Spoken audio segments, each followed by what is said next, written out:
Welcome to Little Cozy Nook. Chapter 11. My anxiety kept me awake till near morning, when, after a short sleep, I rose, and we were soon all at work. My wife, after milking the cow and goats, harnessed the cow and ass, and set out to search for driftwood for our use. In the meantime, I mounted the ladder with Fritz, and we set to work stoutly, with axe and saw, to rid ourselves of all useless branches. Some about 6 feet above our foundation I left, to suspend our hammocks from, and others, a little higher, to support the roof, which, at present, was to be merely sailcloth. My wife succeeded in collecting us some boards and planks, which, with her assistance, and the aid of the pulley, we hoisted up. We then arranged them on the level branches close to each other, in such a manner as to form a smooth and solid floor. I made a sort of parapet round, to prevent accidents. By degrees our dwelling began to assume a distinct form. The sailcloth was raised over the high branches, forming a roof, and being brought down on each side, was nailed to the parapet.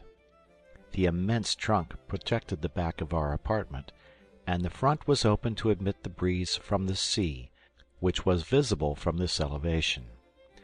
We hoisted our hammocks and blankets by the pulley, and suspended them.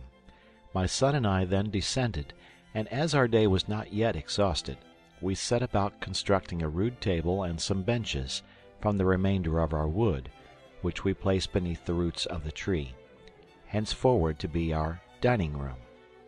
The little boys collected the chips and pieces of wood for firewood, while their mamma prepared supper, which we needed much after the extraordinary fatigues of this day. The next day, however, being Sunday, we looked forward to as a day of rest, of recreation, and thanksgiving to the great God who had preserved us. Chapter 12. Next morning, all awoke in good spirits. I told them that on this, the Lord's day, we would do no work, that it was appointed not only for a day of rest, but a day when we must, as much as possible, turn our hearts from the vanities of the world to God Himself, thank Him, worship Him, and serve Him. Jack thought we could not do this without a church and a priest, but Ernest believed that God would hear our prayers under His own sky, and Papa could give them a sermon. Francis wished to know if God would like to hear them sing the beautiful hymns Mamma had taught them, without an organ accompaniment. "Yes, my dear children," said I, "God is everywhere, and to bless Him, to praise Him in all His works, to submit to His holy will, and to obey Him, is to serve Him. But everything in its time. Let us first attend to the wants of our animals and breakfast, and we will then begin the services of the day by a hymn." We descended and breakfasted on warm milk, fed our animals, and then, my children and their mother seated on the turf, I placed myself on a little eminence before them, and after the service of the day, which I knew by heart, and singing some portions of the 119th Psalm, I told them a little allegory.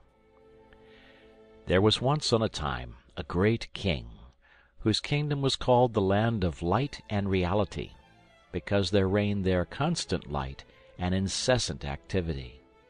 On the most remote frontier of this kingdom, towards the north, there was another large kingdom, equally subject to his rule, and of which none but himself knew the immense extent.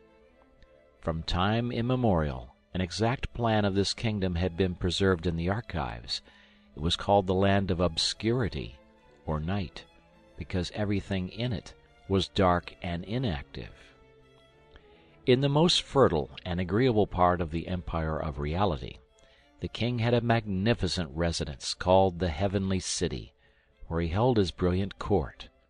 Millions of servants executed his wishes, still more were ready to receive his orders.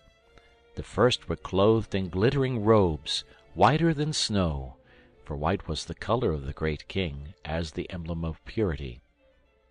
Others were clothed in armor, shining like the colors of the rainbow, and carried flaming swords in their hands. Each, at his master's nod, flew like lightning to accomplish his will. All his servants, faithful, vigilant, bold, and ardent, were united in friendship, and could imagine no happiness greater than the favor of their master. There were some, less elevated, who were still good, rich, and happy in the favors of their sovereign, to whom all his subjects were alike, and were treated by him as his children. Not far from the frontiers, the great king possessed a desert island, which he desired to people and cultivate, in order to make it, for a time, the abode of those of his subjects whom he intended to admit by degrees into his heavenly city, a favor he wished to bestow on the greatest number possible. This island was called Earthly Abode, and he who had passed some time there worthily was to be received into all the happiness of the heavenly city. To attain this, the great king equipped a fleet to transport the colonists, whom he chose from the kingdom of night, to this island, where he gave them light and activity, advantages they had not known before. Think how joyful their arrival would be. The land was fertile when cultivated, and all was prepared to make the time pass agreeably, till they were admitted to their highest honors. At the moment of embarkation, the great king sent his own son, who spoke thus to them in his name: "My dear children, I have called you from inaction and insensibility to render you happy by feeling, by action, by life. Never forget I am your king, and obey my commands, by cultivating the country I confide to you.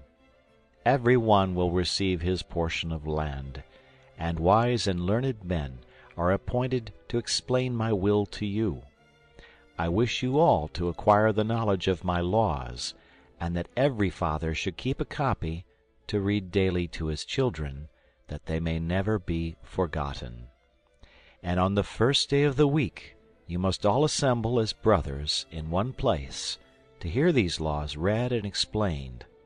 Thus it will be easy for everyone to learn the best method of improving his land, what to plant, and how to cleanse it from the tares that might choke the good seed. All may ask what they desire, and every reasonable demand will be granted, if it be conformable to the great end.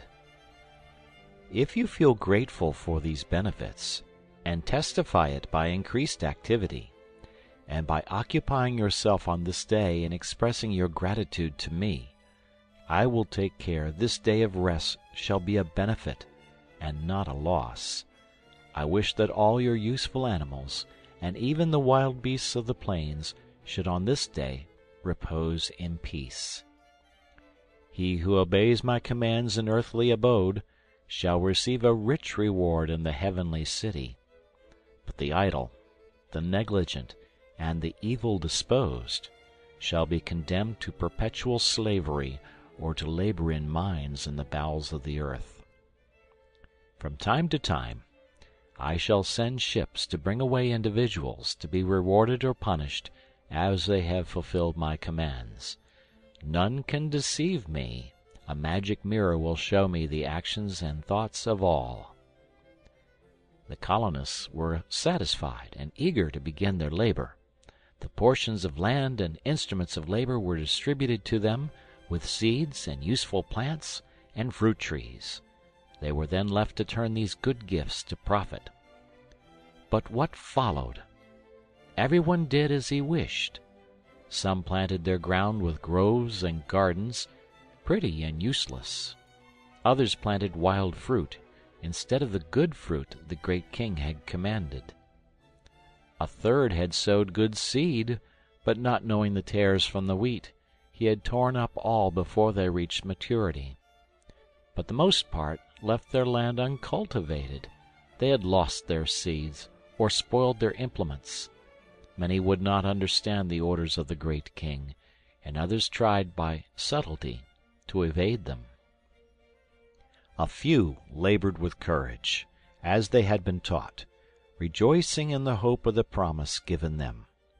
Their greatest danger was in the disbelief of their teachers. Though every one had a copy of the law, few read it. All were ready, by some excuse, to avoid this duty. Some asserted they knew it, yet never thought on it. Some called these the laws of past times, not of the present. Others said the great king did not regard the action of his subjects, that he had neither mines nor dungeons, and that all would certainly be taken to the heavenly city. They began to neglect the duties of the day dedicated to the great king.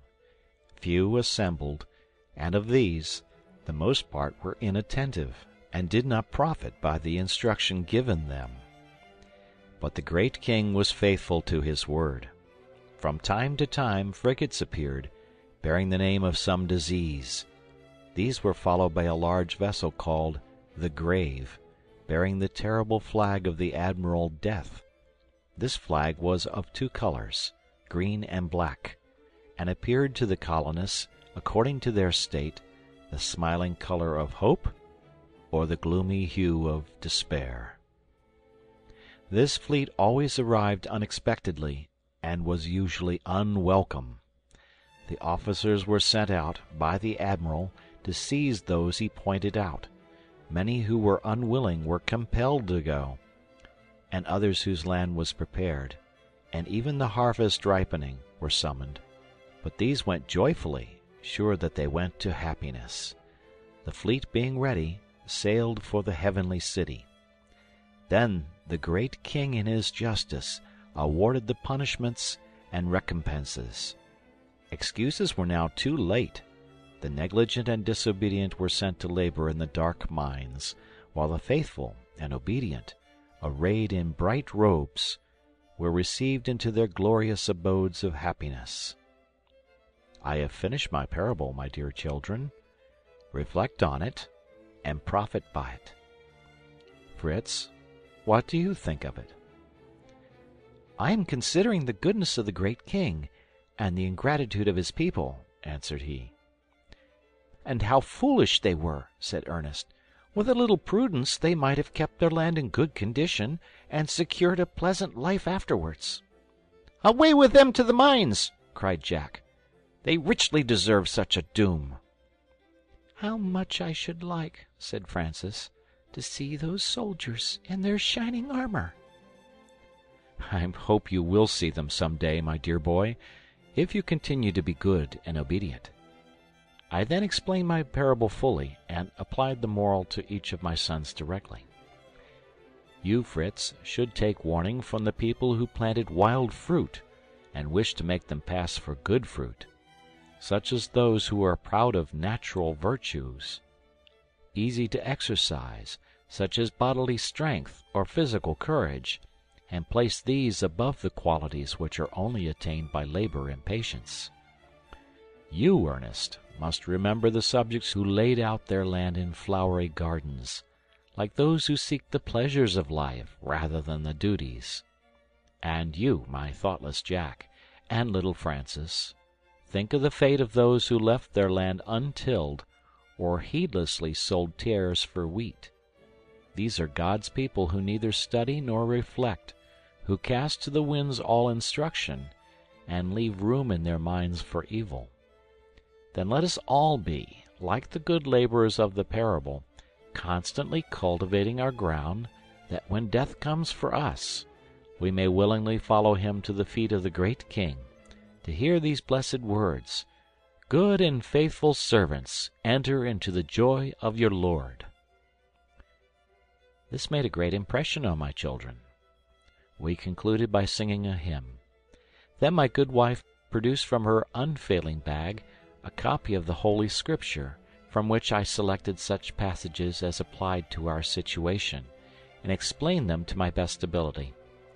My boys remained for some time thoughtful and serious, and though they followed their innocent recreations during the day, they did not lose sight of the useful lesson of the morning, but by a more gentle and amiable manner showed that my words had taken effect.